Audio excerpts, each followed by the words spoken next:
What's going on YouTube? My name is Travis Kelly, and for those who don't know, I am the creator of Forgotten Times. Today we're going to do another tutorial. This time we'll do some live gameplay with a little bit of a walkthrough. Hope you guys enjoy.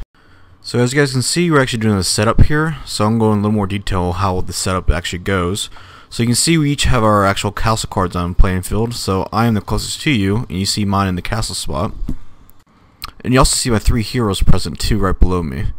Now, before you start the game, you actually choose one of these heroes, so you'll see me do that here in a second. The cards I just shuffled and put in the battlefield is my play deck. Your play deck consists of 2 types of cards. It has your soldier cards and 2 other castle cards you're not using. So you start with the wooden castle as you see on the playmat here. The other 2 castle cards are placed into the playmat for a later draw. You have to upgrade your castle in order, so you go from wooden to stone and stone to kingdom. So whenever you draw these cards, you can place them out in the battlefield as long as you go in order. I finally decided on a hero card, so I place them face down on the mat so my opponent can't see them. I place the other 2 hero cards into what we call a prize deck. The prize deck consists of 3 types of cards. Your 2 hero cards that aren't being used, 5 armor cards, and your 15 specialty cards. I'll give my prize deck a good shuffle like I did my play deck. Once you're finished shuffling, you put us into the battlefield so your opponent can cut the cards. As you see me doing here, I am cutting my opponent's cards now, and getting ready for the game to start. Our recommendation to keep track of health is to use 20-sided dice, or just dice in general. We recommend at least 3 20-sided dice, 2 12-sided dice, 4 6-sided dice, and 1 8-sided dice. If you purchase the Deluxe Starter Deck, the Collector's Edition Deck, or the Deluxe Collector's Edition Deck, then you already have enough dice to start with the game. All the starter castles always have 10 health, so use a 20-sided die here with the number 10 on it to represent the health. So you put the 20-sided die to number 10 and place it on top of the card. Same goes with the hero card. The hero has 20 health, so take another 20-sided die and put the number 20 on it and place it next to the hero card until we reveal the hero. We are finally ready to start the game. So to start the game, you each draw 5 cards. If you do not like these cards, then you can place these cards at the bottom of the deck shuffled and draw 4 new cards instead. At this time, you can each flip over your hero, showing each other who you guys have. If this is your first game, we recommend rolling a 6-sided dice, and the highest number goes first. If this is the second game, then whoever won the game goes first, and whoever lost the game goes second. In this game, I am going second. And if you're going second, you actually get to start with the extra Battle Fury card into your Save Battle Fury slot. As you can see, I already placed one into my Save Battle Fury slot. Since it's round 1, my opponent is drawing 1 Battle Fury card. He decides to play no soldier cards this round, saving 1 Battle Fury. Instead, he'll attack my hero with his hero, dealing 1 damage to me, and I deal 1 damage to him. The hero cards do a flat rate damage to each other, so it doesn't matter if they're strong or weak against the other hero. So in this case, since he has no Battle Fury, he hits me for 1, and I defend myself for 1. Hero cards can get Battle Fury 3 ways. 1 by attacking another opponent's hero card, or attacking another person's soldier card, or attacking another person's castle. The hero's card's base damage goes up by 1 for each Battle Fury behind the hero card. Each hero card can have a max of 3 Battle Fury behind it. There are specialty cards that let you go past this amount, so make sure you read each specialty card very carefully. Since I am going second, I went ahead and drew a card from my play deck. Each round, you draw a card from your play deck. Also, whatever round it is how many Battle Fury you draw. Since we are round 1, I'll draw 1 Battle Fury. And since I had a 1 saved, and I had 2 Battle Fury I could use this round. I went ahead and played a card that cost 2 Battle Fury for this round. So now I attack. I attack with my hero. I hit his hero for 1 damage, and he defends himself, doing 2 damage to myself. However, I get Battle Fury now behind my hero, and I can now do 2 base damage. Also, since my hero is ranged, and I play the ranged card into the battlefield, that ranged soldier gets a buff from the Battle Fury as well. So he's now hitting for 3 instead of the 2. We're beginning round 2 now, so go ahead and change the counter dice to 2. My opponent will go ahead and draw 2 Battle Fury to start the round, and also cards from his play deck. My opponent had 1 saved Battle Fury from the previous round. He has a total of 3 Battle Fury now to use. He'll go ahead and draw his card and see how he wants to play the round. During a turn, you have a few options. You can play a soldier card and remove your Battle Fury that it costs. You can play a specialty armor card costing no Battle Fury. You can upgrade your castle, so make sure you go in order from stone, then to kingdom. You can trade in 2 Battle Fury for a card from your play deck, or trade in 4 Battle Fury from a card from your prize deck. My opponent played a card that costs 3 Battle Fury, so he has no save Battle Fury now during this round. He went ahead and placed the Battle Fury back onto his Battle Fury pile. The card he played was a ranged soldier. Since he has a ranged hero out there with 1 Battle Fury, that soldier card now is getting a boost from that Battle Fury. So instead of hitting for 3, he's now hitting a base damage of 4 instead. In order to attack my hero card, my opponent must kill all my soldier cards on the battlefield. And before my opponent can hit my castle card, he must kill my hero card. My opponent decides to attack my soldier card. Now my soldier card only has 3 health and my opponent hits me for 4, killing my card. However, I do 3 damage back to my opponent, who only had 4 health, so now he's down to 1.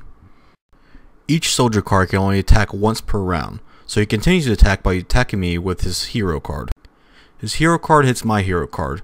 He does 2 damage to me, and I return 2 damage back to him. But he also gains an additional Battle Fury, increasing his base damage of his hero by 1, and also his current ranged soldier on the battlefield by 1. My opponent ends his turn, beginning my turn. I draw a card from my play deck, and also 2 Battle Fury since it's round 2. I decide to play an infantry card that costs 1 Battle Fury. I remove that 1 Battle Fury and place it back onto my deck. I attack his range card with my newly played infantry card. I deal 2 damage to him, killing him. Now because infantry is good against range, he gets a +1 to his base attack. His base attack was 1, so now he's doing 2 damage to him, killing his card. Since I killed a soldier card, I get 1 prize card, as you can see in the bottom hand corner here. Now you can't look at your prize cards until the end of your turn. You get 1 prize card for every soldier killed, and you also get 2 prize cards per hero killed. I continue my attack and attack his hero with my hero. I deal 2 damage, and in return I take 3 damage. But I get additional Battle Fury behind my hero. I end this round with 1 save Battle Fury from the beginning of next round. I also increase my hero's base damage by 1 because of the additional Battle Fury added behind him for the attack. As you can see here, my prize card was a specialty card, so I can save that for later now. We begin round 3 now. Since round 3, my opponent draws 3 Battle Fury from his pile. His first move is playing a ranged soldier that costs 1 Battle Fury, placing his Battle Fury back on the pile. He next plays a infantry soldier that also costs 1 Battle Fury, placing another Battle Fury on top of his pile. As soon as the soldier card is played into the battlefield, the abilities on the card are activated. For this instance, his infantry card was a draw 1 card, so each player draws 1 card from their play deck. My opponent is about to play his armor card on one of his soldier cards. This is a common armor, so it only absorbs 2 HP. When playing an armor card in the battlefield, place it sideways as my opponent did here behind the card you want to put it on. Also, get a die that represents the health of the shield. That way you can just move it up and down as needed. This is a note. An armor card cannot be played on top of another armor card, so the armor card has to be destroyed before another armor card can be played on a card. My opponent attacks my hero card with his ranged soldier card. He does 3 damage to me because of 2 Battle Fury behind his hero. So I take 3 damage, dealing 2 damage back to him, removing his armor. My opponent's armor is destroyed and placed into the discard pile. He continues his attack by attacking my hero with his hero, dealing 3 damage to me, and in return I do 3 damage to him. And since he attacked with his hero card, he'll get additional Battle Fury behind his hero, maxing it out at 3 now. His ranged soldier card that was doing 1 base damage is now doing 4 base damage because of the 3 Battle Furies behind his ranged hero. My opponent ends his turn, beginning my turn. It's round 3, so I'll draw 3 new Battle Fury, giving me a total of 4 Battle Fury now. I also draw 1 card from my play deck. So I'll start off this round by playing a specialty card. This specialty card removes 1 card from my opponent's current play hand and places it straight into the graveyard. The reason I play this card so early is because he probably stuck a lot of high cards in his hand right now. So hopefully, in theory, that he actually has to get rid of a high card before he even gets to play it. By now, you should have a basic understanding of how the game flows and works. So go ahead and skip ahead and show you how you upgrade your castle. Hard to tell in the video, but I already have a stone castle. At the beginning of this round, I'll draw another card, and it's my kingdom card. So I upgrade my stone castle to kingdom. So I went from wooden to stone, and stone to kingdom. Since I added a kingdom castle, I add additional 20 HP to my current castle life. I am now at 38 health for my castle. Now we're going to give you a closer look of how attacking a castle actually works. I only have 1 soldier card out in the battlefield and no hero cards protecting my castle. So all he has to do right now is remove my soldier card and he can attack my castle. He starts off by using a specialty card that reduces my armor by 50%. He then carries on an attack by using his soldier cards. He eventually defeats my soldier card and attacks my castle with his hero. So he ends his turn and it begins my turn. I'll go ahead and draw my 7 Battle Fury and start thinking about how I want to defend myself. I have a few specialty cards here that can actually be played on my castle, giving it defense and health. So that's exactly what I'm going to do. I'm first going to play a specialty card that grants 2, 4, or 8 health to your castle. This means 2 health to your wooden castle, 4 health to your stone castle, or 8 health to your kingdom. So I'll get a 12-sided dice here with the number 8 on it to represent the shield of the castle. I'm also going to play another specialty card called the Moat. The Moat adds attack to your castle. So anytime someone's attack your castle, they now take damage. So this card adds 1, 2, or 3 damage. Since I have a kingdom, my attacking castle now does 3. I'm basically in desperation mode until I get another hero and more soldiers in the battlefield. All I'm trying to do is keep my castle alive for as long as I can. Since I am so desperate for a hero, I'm actually going to use one of the options right now. I'm going to trade in 4 Battle Fury for a prize card. So you see me remove my 4 Battle Fury and place it back onto my pile and draw 1 prize card.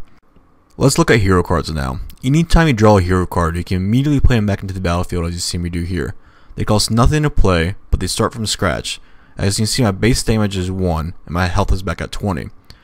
You have to earn the Battle Fury all over again for each hero. After a long and intense game, I was finally defeated by my opponent. I got behind early and just couldn't get the draws to help me get back on top. Hopefully this video gave you some good insight of how the game actually flows. As always, if you guys have any questions or concerns, please leave a comment and we'll get back to you as soon as we can.